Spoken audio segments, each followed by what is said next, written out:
안녕하세요. 화학자 장홍재입니다. 게임 둠 초기작에서는 10점 만점에 12점인 진짜 사나이 둠가이가 온갖 악마들을 찢고 죽입니다.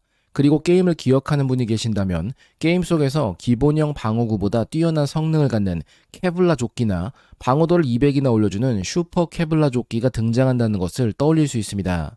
케블라는 도대체 무엇이길래 악마의 공격까지 버텨내는 걸까요? 새로운 소재의 필요성은 의외의 문제에서 시작되기도 합니다. 방탄 소재로 유명한 케블라를 개발하려는 노력은 석유 파동에 의한 휘발유 가격 불안정에 의해 탄력받습니다. 1973년에서 75년에 있던 1차 석유 파동은 당시 제4차 중동전쟁이 발발하자 아랍 산유국 연맹에서 이스라엘 지원 국가들에 대한 보복으로 석유 생산량을 줄이고 수출을 금지하는 데서 시작됩니다. 국제 석유 시장 공급 부족으로 유가는 42% 이상 폭등하게 되죠. 그리고 2차 석유 파동은 1979년 이란 혁명과 1980년 이란 이라크 전쟁으로 인해 발생합니다.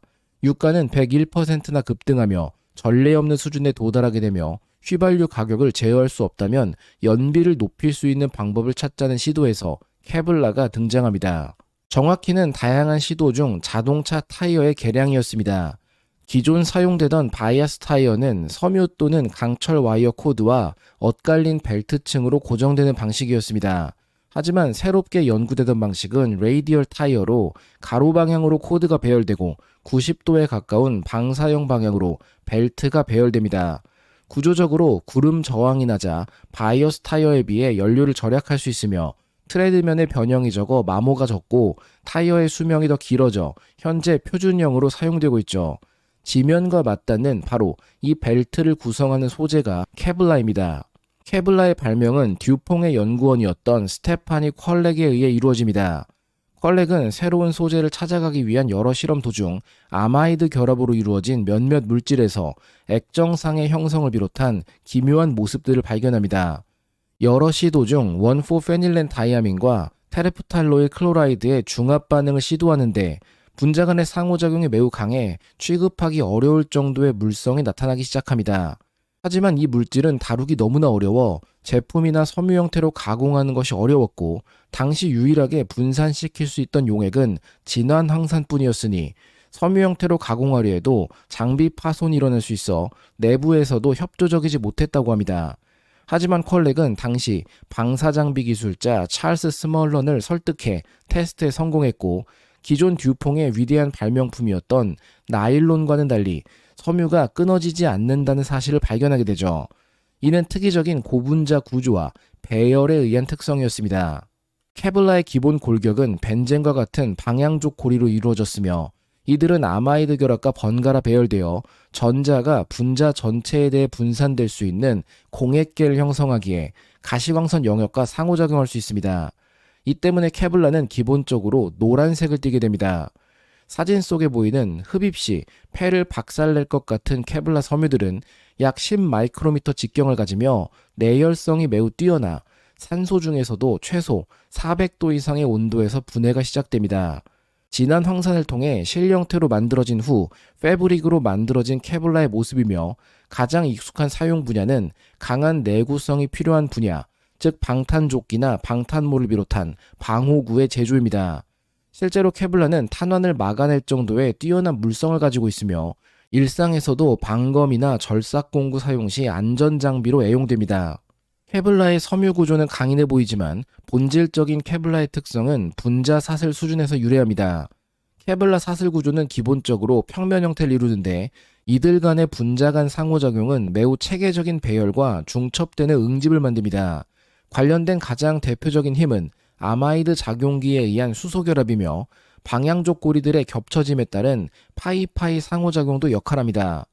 여기서 하나 놀라운 사실을 소개하자면 화학 수업을 어느 정도 들었거나 화학과 학생이라면 파이파이 스태킹 인터랙션이라고도 불리는 상호작용을 여기저기서 많이 들어봤으리라 생각합니다만 사실 파이파이 상호작용은 두 개의 방향족 고리가 정확히 겹쳐지는 패럴럴 스택트 혹은 샌드위치 외에도 무려 3종류나 더 있습니다.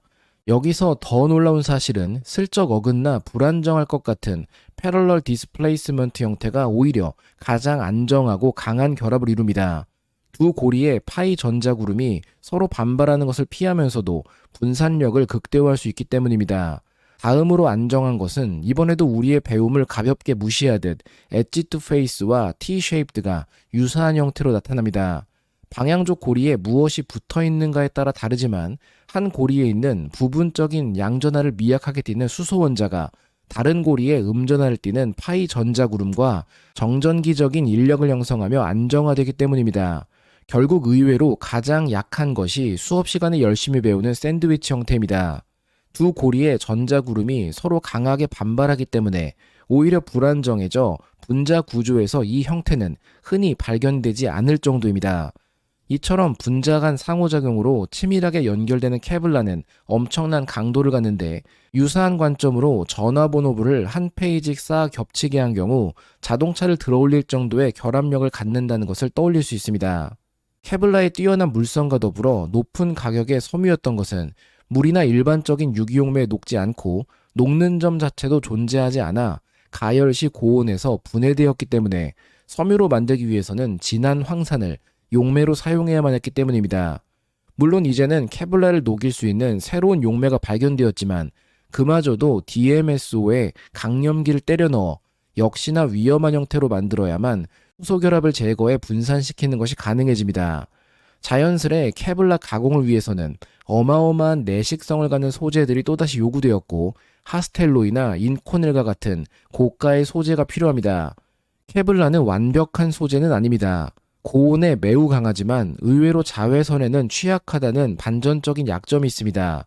자외선이 케블라 분자 내 화학 결합을 끊어버리는 광분해 현상이 일어나기 때문인데 노란색을 갖고 있듯 단파장 빛을 흡수하는 특성이 강하기 때문에 유독 취약할 수밖에 없겠습니다. 자외선 유무에 따른 차이를 봤을 때 변색을 통해 손상을 확인할 수 있으며 섬유 말단부가 분해되어 제거되는 것도 쉽게 찾아볼 수 있습니다. 야외에서 사용하기 위해서는 폴리에틸렌 등으로 반드시 코팅을 해야 합니다. 그럼에도 이 물질은 폴리에틸렌만큼이나 우주 방사선을 막아내는 효과까지 있어 최근에는 복합 소재 형태로 우주 공간에서도 사용되고 있으며 케블라를 벌집 모양으로 가공해 내구성과 강도 모두를 추가적으로 증폭한 첨단 소재도 다양한 산업 분야에서 활용됩니다. 케블라와 비교되는 또 다른 첨단 소재로 탄소 섬유가 있죠. 탄소 섬유는 높은 인장 강도와 강성이 매우 뛰어나 가벼우면서도 단단한 구조를 만드는 데 탁월합니다. 하지만 충격에 약해 쉽게 부서지는 단점도 있습니다. 반대로 케블라는 탄소 섬유보다 인장 강도는 낮지만 뛰어난 인성과 충격 저항성을 갖습니다. 두 섬유를 함께 사용한다면 탄소 섬유가 구조의 강성과 강도를 담당하고 케블라가 외부 충격을 효과적으로 흡수해 재료가 부서지는 것을 방지하지 않을까요? 강하고 단단한 강철판에 충격 흡수 쿠션을 결합하는 것처럼 말이죠. 그래서 제조되기 시작했습니다. 케블라 패브릭을 구매하려 찾아봤는데 노란색과 검은색이 번갈아 짜여진 제품이 보인다면 케블라와 탄소 섬유를 조합한 것입니다. 상품명 케블라를 발명한 듀퐁은 어마어마한 화학기업이죠. 세계대전 당시에는 원자폭탄 제조가 이루어졌고 그 이후로도 수많은 위대한 소재 발명들이 끝없이 이어진 곳입니다. 지금껏 이야기한 케블라를 포함해 듀퐁을 대표하는 4가지 고분자 소재가 있습니다. 그중 하나는 눌어붙지 않는 프라이팬과 선택적 투과를 갖는 기능성 섬유 고어텍스 핵심 테플론입니다. 라이크라라는 섬유 제품도 유명합니다. 우리에게 친숙한 다른 이름은 바로 신축성이 매우 뛰어난 스판덱스입니다. 역시나 듀퐁이 발명해낸 물질이죠. 그리고 마지막은 가장 유명한 합성 섬유인 나일론이 있겠습니다. 하지만 이제는 듀퐁도 관련 사업들을 모두 정리하고 다른 방향으로 나아가고 있습니다. 나일론과 라이크라를 비롯한 많은 섬유 사업을 매각했습니다. 70년 가까이 핵심 사업이었던 나일론과 라이크라는 2004년 코크 인더스트리스에 44억 달러에 매각됩니다. 테플론은 매각 대신 캐머스라는 독립회사로 2015년 분사시켜 테플론 브랜드 전체를 옮기게 되었고 가장 최근의 소식으로 케블라와 노맥스 섬유를 생산하는 아라미드 사업부를 아클린에 약 18억 달러에 매각하기로 합의했습니다. 구체적으로는 12억 달러의 현금과 3억 달러의 투자 약속, 그리고 3억 2,500만 달러 규모의 아클라 지분 17.5%를 받기로 했죠. 그렇다고 듀퐁의 재정 상황은 위험한가? 우려할 필요는 없습니다. 듀퐁은 아주 멀쩡합니다. 단지 전통적인 화학 및 섬유 제품에서 벗어나 전자, 수자원, 바이오 기술 등 성장 잠재력이 높은 고부가가치 산업 위주로 포트폴리오를 변경하는 작업의 일환입니다. 하지만 우리는 언제나 더 저렴하고 간편하게 소재를 생산할 방법을 찾고 있죠. 여기서 등장하는 것은 섬유를 뽑는 데 최적화된 가장 대표적인 두 생명체, 거미와 누에입니다. 거미줄은 초고강도와 인성을 갖춘 경량 소재입니다. 하지만 방사 메커니즘에 대한 과학적 이해의 불충분과 공정상의 기술적 복잡성, 그리고 저비용 대량 생산의 공학적인 어려움으로 상용화가 불가능한 상황입니다. 반면 누에는 쉽게 끊어지고 부드러운 실을 만들어내지만 사람들이 수천 년 동안 누에를 길러 누에고치를 풀어 직물을 만들 수 있던 것은 양산이 가능하기 때문이었죠. 거미는 길들이기 어렵지만 누에는 좁은 공간에서 평화롭게 지낼 수 있습니다. 자연스레 거미줄을 만드는 누에를 유전공학으로 만든다면 두 가지 장점을 동시에 구현할 수 있을 것입니다. 두 동물의 장점을 활용하기 위해 누에의 유전자를 조작해 거미줄을 만들어내려는 노력은 계속되었지만 거미줄 단백질의 크기가 매우 큰 편이라 그에 상응하는 크기의 유전자를 다른 동물에게 삽입하는 것이 어려웠습니다.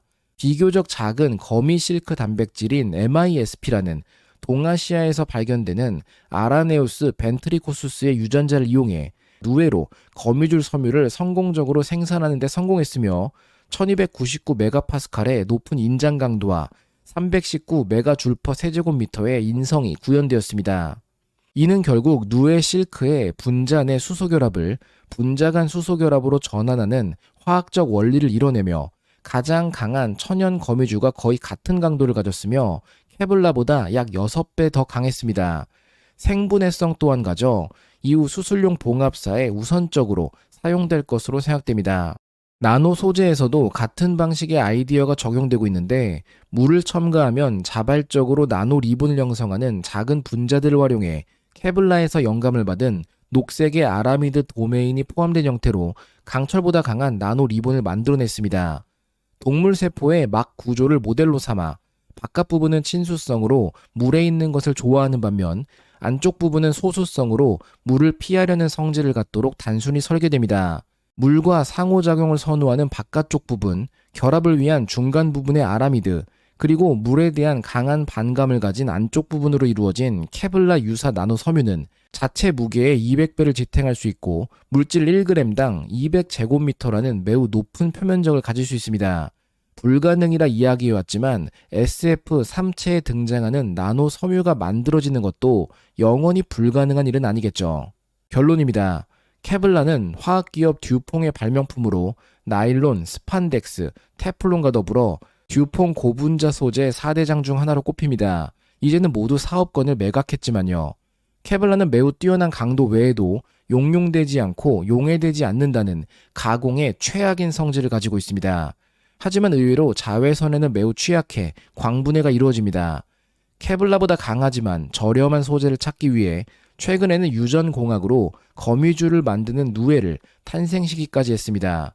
그래도 거미줄보다는 케블라가 왠지 더 매력적이죠.